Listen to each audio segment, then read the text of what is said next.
Revenons maintenant à cet événement ferroviaire qui a eu lieu cette semaine. Après 9 années d'interruption, il est à nouveau possible de s'offrir un Paris-Berlin en train. Certes, il n'y a pas encore de wagon-restaurant et le confort est tout relatif, mais les premiers passagers avaient tous le sourire à l'arrivée, comme l'ont constaté Jean-Marie Bagayoko, Justine Corbillon et Marine Baird. C'est l'histoire d'un nouveau départ, ou plutôt d'une renaissance. Celle d'un mode de transport hier ringard, aujourd'hui tendance. Près d'une décennie après sa suppression, nous avons pris place à bord du premier train de nuit Paris-Berlin. Embarquement pour une liaison nocturne qui va durer 13 heures. Avec ce voyage, ce groupe d'amis s'offre une seconde jeunesse. Eh bien, on a décidé pour l'anniversaire, c'est un changement de dizaine de madame, de l'accompagner dans ce voyage pour aller à Berlin. Le champagne réveille certains souvenirs. Ça nous rappelle notre jeunesse quand même, quand on prenait, quand on avait votre âge et qu'on prenait le train de nuit pour aller skier. C'est ça qui est très très chouette, c'est qu'on retrouve totalement la même atmosphère. Ouais. En même temps, ils n'ont pas beaucoup progressé. Cette nouvelle ligne reprend du service grâce à une compagnie autrichienne. Elle propose 3 classes différentes. Voici la plus spartiate. 30 € pour une place assise, mais qui peut légèrement s'incliner. À ce prix-là, Lilian le sait, la nuit sera longue. Sur les photos de la compagnie, on voit des gens qui ouvrent les sièges. Donc j'avais comme une idée de s'il n'y avait pas trop de monde, on pouvait ouvrir les sièges et s'allonger. Et donc ça m'a un peu rassuré quand même. Ceux qui tiennent à leur confort choisiront l'option voiture-lit. Dans ce wagon, le personnel est aux petits soins.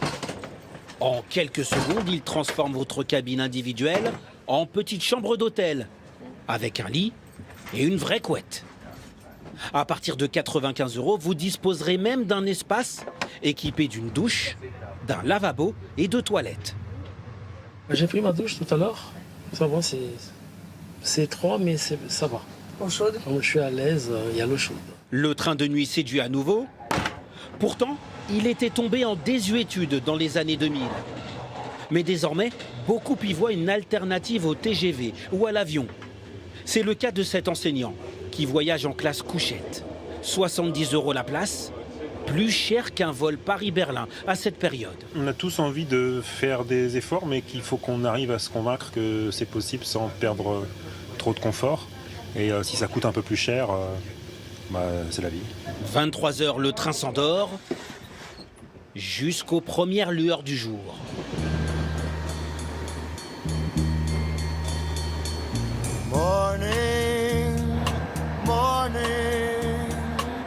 Pour certains, rien de tel que de se réveiller et découvrir un paysage complètement différent.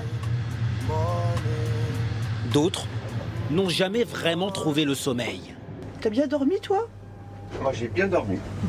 Combien de temps? J'ai dormi une dizaine de fois. Difficile de s'endormir entre les ronflements des voisins, les passagers qui discutent dans le couloir, les frottements des rails et les arrêts réguliers. J'étais en haut et en haut, ça secoue.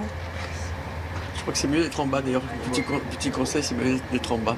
Après un petit déjeuner sur le lit pour les uns ou sur les genoux pour les autres, la fin du voyage. Il aura duré 14 h 30.